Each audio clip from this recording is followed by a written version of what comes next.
ازيكم؟ في ناس كتير بتسأل ايه هو المعدل الطبيعي لعدد مرات العلاقة في الاسبوع او في الشهر بالنسبة للازواج. وعادة السؤال دوت له اجابة عامة بتلاقيها على جوجل، بتلاقيها على في اي فيديو تاني، اللي هو بيقولك المهم الناس توصل لمرحلة الرضا، المهم الطرفين يكونوا مرضيين.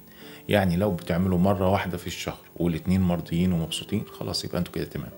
لو بتعملوا كل يوم ومبسوطين، يبقى انتوا خلاص العدد الطبيعي بتاعكم هو مرة كل يوم. يعني الموضوع كله متوقف على مسألة الرضا بين الطرفين. بس عامة الإجابة دي مش بترضي الناس قوي، يعني هم عايزين أرقام، اديني أرقام أنا أحبك، إنما تقول لي كلام عايم كده ما يعجبنيش. طيب خلينا ندخل في الموضوع على طول. لو افترضنا إن في عرسان، العريس عنده 25 مثلا والعروسة عندها 22 ولسه متجوزين جداد وكده، المعدل الطبيعي قد ايه لغايه مثلا سن ال 30؟ يعني هو عنده 25 لما يوصل لسن ال 30، الخمس سنين دول الطبيعي بتاعه قد ايه؟ الراجل ده لو عمل كل يوم ماشي مفيش مشكله، يعني كده مش كتير. يعني العروسه لو الزوج لو عايزه تشتكي هتشتكي وعندها حق وهنسمع شكوتها، لان احنا اتفقنا من البدايه ايه؟ ان لازم الرضا للطرفين.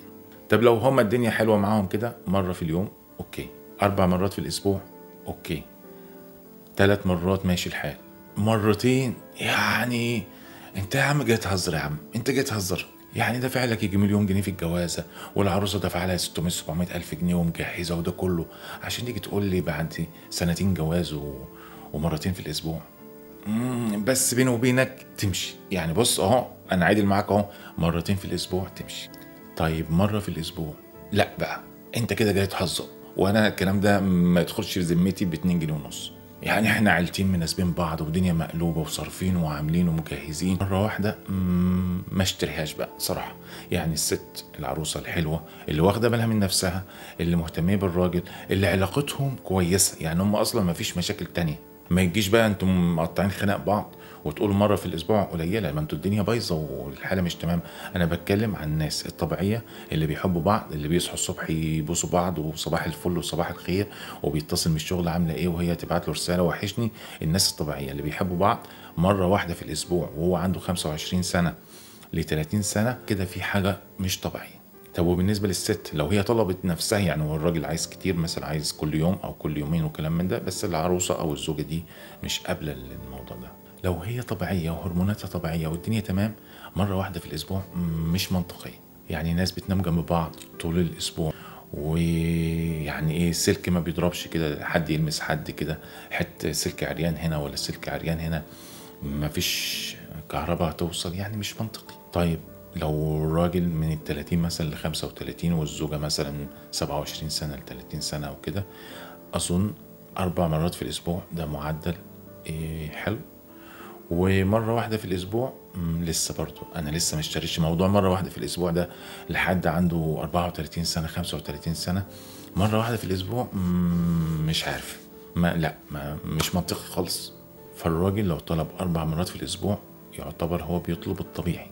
5 مرات في الأسبوع نقول يعني الطبيعي برضو. بدأتي بقى تتضايقي من العدد ده، ليكي حق انك تقولي كتير، وانت ليكي الحق ده دائما وابدا.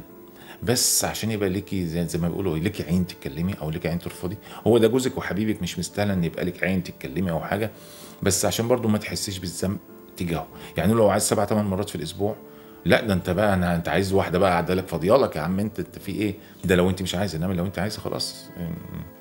الفيديو ده عاملينه للناس اللي مختلفين، اللي بيحبوا بعض ومختلفين وعايزين دلوقتي حد يقعد وسطهم تمام.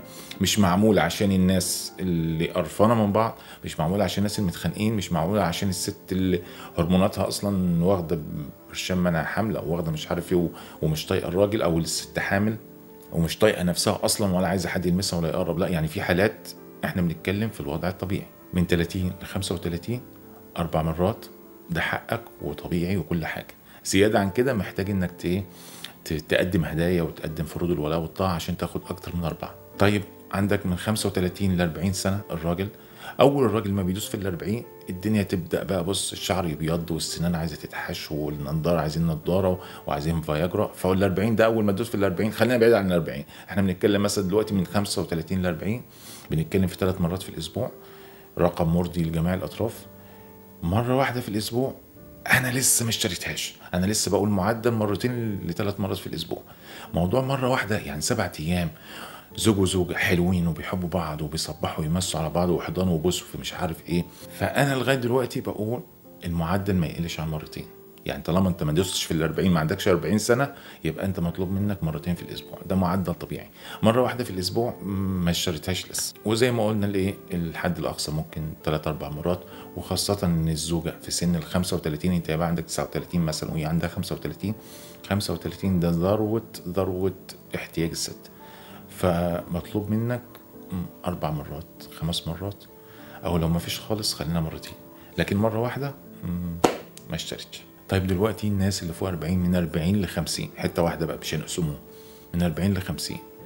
في الحاله دي بقى الحد الادنى ممكن يكون مره واحده. انا اشتري منك بقى دلوقتي المره الواحده، انت راجل فوق ال 40 بقى دلوقتي وماشي بعصايه وبتاع، فهنقبل منك مره واحده في الاسبوع.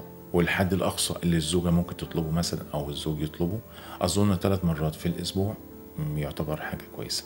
فوق ال3 مرات يفضل طبيعي، يفضل كل شيء طبيعي، بس محتاج ان انت تبقى مقدر ظروف الطرف التاني. لو قال لا، يعني الست لو عايزه 4 مرات في الاسبوع مثلا، الزوج ممكن يقول لها لا معلش هما 3 كويسين، ويبقى له عين انه يتكلم، لان لا سني ولا لياقتي يسمحوا ان انا اعمل 4 5 مرات في الاسبوع.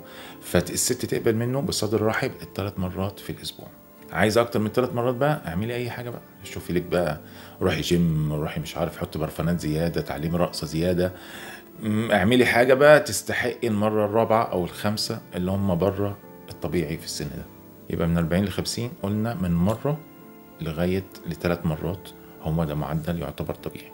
اللي اقل من كده يعتبر عليه علامه استفهام، واللي اكتر من كده محتاج الطرف التاني يتراضى او ينطلب منه او نظبط الدنيا. طيب بقى حبايبنا بقى بعد ال50 وفوق، بعد ال50 وفوق بقى اللي يطلع من ذمته احنا هناخده. يعني الراجل بعد ال50 والله زي الفل ولسه شباب وكل حاجه، بس العلاقه الجنسيه شويه يعني ايه بيختلف. بعد ال50 بقى في راجل ما بيقدرش خالص، وراجل بيقدر مش خالص خالص. يعني انا اقصد ممكن مره في الاسبوع ماشي، مرتين في الاسبوع ماشي، يعني على حسب الاحوال. مره كل اسبوعين هنشتري منه برضو، بس مش معنى كده انه يوقف، لا طبعا. انت عندك 55 سنه والست لسه مزه عندها 48 سنه مثلا لسه بخيرها، لا انت عليك واجب كتير. بس انا مش عايز احط رقم يعني، لان الناس بتختلف في السن ده.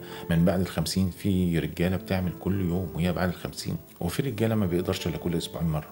فاحنا يعني هسيبها مفتوحه اللي بعد ال50 دي. ونرجع ونقول ايه، المعدل الطبيعي هو اللي يتراضى الطرفين عليه. ولازم كمان نكون منطقيين وعادلين في احكامنا. يعني لو في ست سايبه نفسها خالص ومش مهتميه بنفسها ولا مهتميه بجسمها ولا مهتميه مش عارف باي مسائل، وبعد كده تقول انا عايزه حقي، عايزه مش عارف ايه، ما هو برضو الراجل دوت مش بيتك على الزرار يشتغل، الراجل ده محتاج حاجه تحركه. وبالنسبه للراجل ما يبقاش انت برضو لا بتستحمى ولا واخد بالك من نفسك ولا حالق شعرك ولا حالق شعرك ولا مظبط اي حاجه، وضارب الست الصبح ومزعق لها بالليل وما اديتهاش فلوس من امبارح والدنيا بايظه، وجايه تقول لك هي ما بتقبلش العلاقه معايا وانا بعمل مرتين في الاسبوع بالعافيه. فانا الفيديو ده والتقديرات اللي انا بقولها دي بقولها للناس اللي علاقتهم ببعض علاقات محترمه، علاقات فيها موده وحب وفيها مساحه اتمنى ان اكون ما بسببش مشاكل ومش بوقع الناس في بعضيها ولا حاجه، واتمنى لكم حياه سعيده.